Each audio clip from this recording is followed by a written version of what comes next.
దేవకీ నందన్ వాసుదేవ.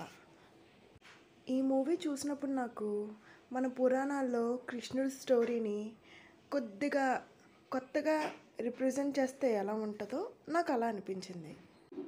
మనం పురాణాల్లో విన్న ప్రకారం కంసుడి చెల్లి దేవకికి పెళ్ళవుతుంది. పెళ్ళి తర్వాత ఆకాశవాణి నీ చెల్లికి పుట్టిన 8వ సంతానం నేను చంపేస్తుంది అని చెప్తుంది కదా. యాస్టిస్ టాపిక్ని వీళ్ళు అలా రిప్రజెంట్ చేశారనమాట. ఈ మూవీలో విలన్కి ఒక చెల్లి ఉంటుంది. ఆమె పేరు దేవకి.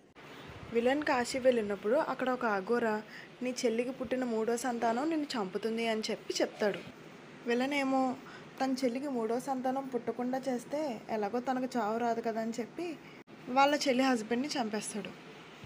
ఇంక చంపేశాక ఇంక నాకు చావే లేదు కదా, ఇంక 3వ సంతానం పుట్టదు కదా అని చెప్పి ఇంకా సంతోషంతో భూమి మీద ఆగడనమాట. అలా ఎగిరిపోతూ ఉంటాడు. కానీ తన చెల్లికి డెలివరీ అయినప్పుడు 3 కవలలు పుడతారు. మరి విలన్ తన చెల్లిని పిల్లల్ని ఏం చేయిస్తాడో తెలుసుకోవాలనుకుంటే ఈ మూవీ చూడండి. ఇక హీరో యాక్టింగ్ గురించి చెప్తే తన బిహేవియర్ ఏమో రాముడు, పేరు మాత్రమే కృష్ణుడు అన్నమాట. అండ్ విజువల్స్ చూస్తే క్లాసిక్గానే ఉన్నాయి.